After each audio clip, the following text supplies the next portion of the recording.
Vous êtes de retour dans les matins avec Bruno et on entame la chronique drôlement inspirante avec notre spécialiste, directeur et président de Drôlement Inspirant, Monsieur Charles Côté. Bon matin, Charles. Bon matin, Bruno. Toujours un plaisir. Toujours un plaisir et on entame là, la huitième chronique avec de nombreux thèmes qu'on a abordés jusqu'à maintenant. Et là, voilà, tu vas nous laisser pour cette saison-ci vers des horizons remplis de succès. Comment réussir, Charles Côté? Dis-nous ça. Ben là, réussir quoi? Réussir un marathon, un potage aux carottes. C'est quoi que tu veux réussir, Bruno, un matin, là? Comment réussir à s'attacher les souliers? Non, Ah, comment réussir? Non, on commence petit. Non, non, on va y aller vraiment avec le concept de réussite dans le sens que ben, premièrement, est-ce que c'est important de réussir dans la vie? Puis, est-ce que c'est normal de pas toujours réussir?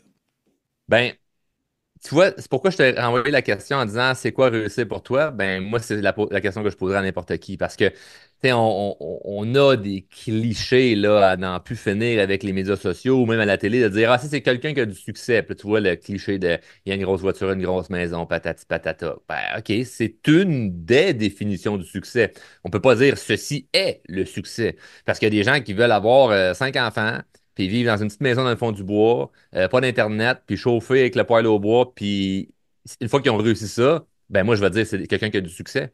Parce qu'il a accompli ce qu'il voulait accomplir pour quelque chose qui a du sens dans sa vie. Donc, pour n'importe quel individu qui se dit, ah ouais, moi, j'aimerais ça réussir ma vie ou réussir dans la vie, ben, définis c'est quoi pour toi la réussite, vraiment selon ce qui est important pour toi et non ce qui est bien vu socialement. Parce qu'on peut vraiment s'enfarger là, quand on y va dans la mesure où ce que, ah ouais, socialement, ça va être bien vu. On peut être déçu, c'est-à-dire de travailler là, d'acharnement.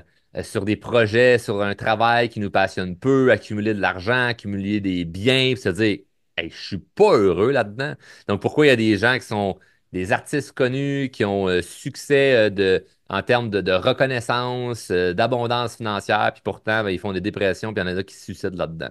Ben, parce que peut-être que le succès, d'un point de vue cliché, est pas nécessairement corrélé au bonheur, là, corrélé à une vie qui fait Hmm. plein de sens. Moi, j'aime beaucoup utiliser le terme une vie qui fait du sens parce que c'est subjectif. Chacun décide pour soi. Moi, par exemple, et ça change, hein. Quand j'étais plus jeune, je rêvais de succès d'un point de vue très cliché, la grosse maison, la grosse voiture, le ci, le ça, les voyages, blablabla.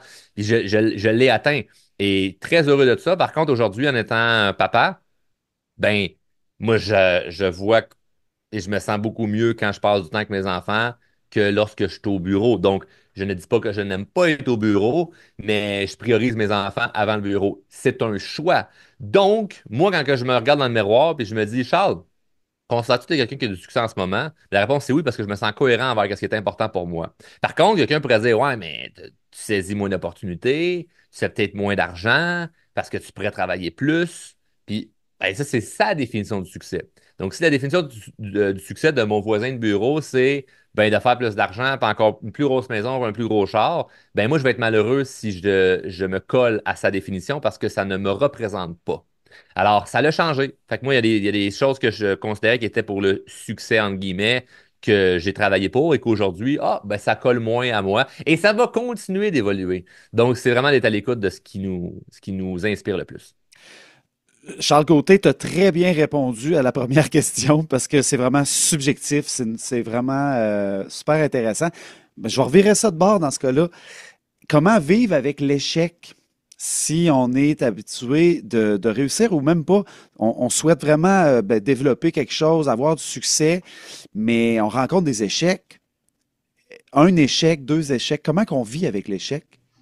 Ça dépend l'importance qu'on y accorde et c'est vraiment une question de philosophie. C'est pas une question de l'échec en soi, c'est une philosophie parce que si tu vois l'échec comme étant un passage obligé pour quelque chose de plus grand ou un passage obligé pour exactement ce que tu as besoin de devenir, être ou avoir, ben tu vois plus ça comme étant une finalité ou une fatalité.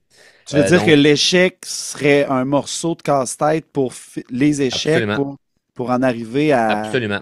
Et même si quelqu'un dirait, oh, ben ça, c'est un peu de la pensée magique, parfait, Gaëtan, trouve-moi une meilleure façon de penser.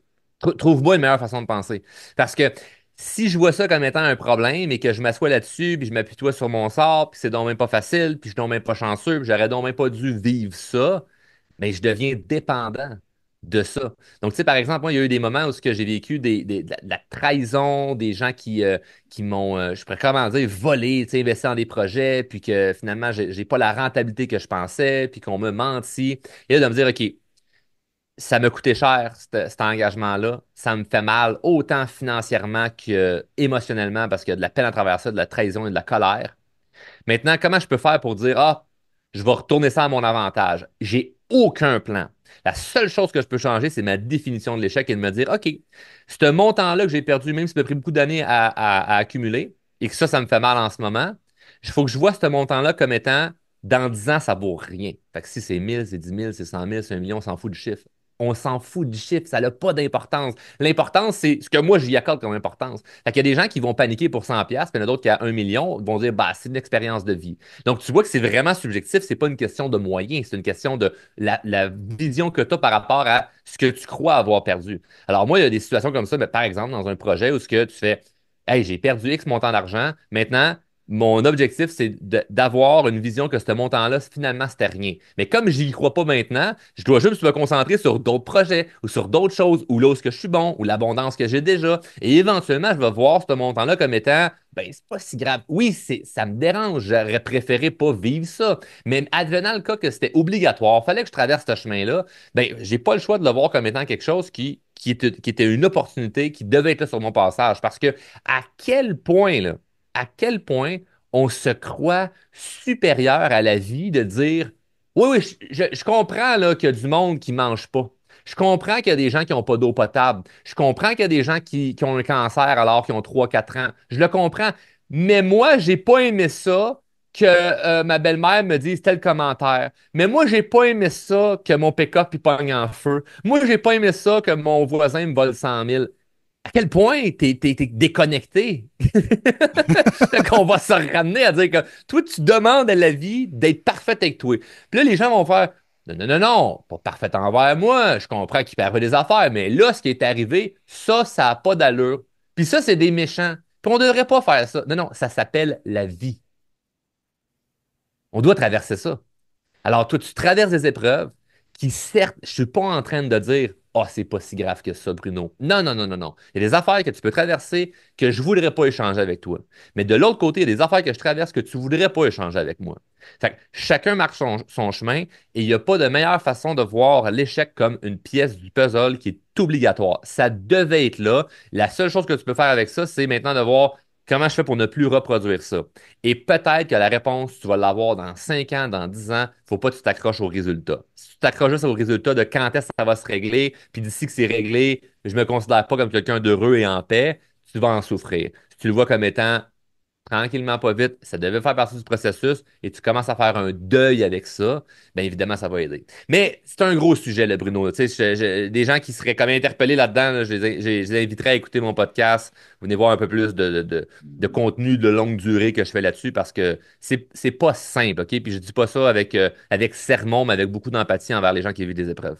Absolument, absolument. Puis, des fois, c'est des accidents de parcours qui vont être utiles plus tard. Et tu le sais pas, tu sais, qui vont pouvoir te servir. Fait que, ben, écoute, Charles Côté, tu t'as abordé le sujet. Si on veut t'écouter plus longuement, sur plein de sujets, sur une plus longue durée aussi. Puis des fois, tes balados, ils sont plus courts, puis c'est correct aussi. C'est drôlement inspirant. Dans le fond, c'est pas compliqué. Sur Spotify, tu es sur YouTube, sur TikTok, sur Facebook, sur Instagram. Tu as le site Internet drôlement inspirant aussi. Est-ce que j'ai oublié des choses? Oh, même moi, je m'en souviens plus partout où ce qu'on est. T'en as résumé en masse, ça va faire la job. C'est super intéressant. Puis, tu sais, même, on peut demander de l'aide, on peut voir, faire une rencontre avec toi pour savoir si c'est quelque chose que tu peux nous aider là-dedans. Mais sinon, on peut faire un sacré bon bout de chemin avec toi juste en écoutant tes balados. Donc, Ah, absolument. C'est gratuit, hein? Tu sais, c'est gratuit à 100%, il n'y a rien à payer. Il y a des plateformes là, tu sais, qu'il faut être abonné, mais je veux dire, moi, personnellement, je ne charge rien avec quelqu'un qui veut écouter gratuitement sur mon site web, drôlementinspirant.com. Les balados sont gratuits, sur YouTube aussi. Donc, ouais. et si ça peut servir à éveiller des gens sur différentes choses dans leur vie qui peuvent qui peuvent faire avancer ou qui peuvent être aidés, ben ça sera ça de fait. Ben, en tout cas, juste ta présence ici à Radio Boréal avec nous à tous les matins cette année, ça a été formidable. Ça a été un plaisir, Bruno. Encore merci pour l'opportunité.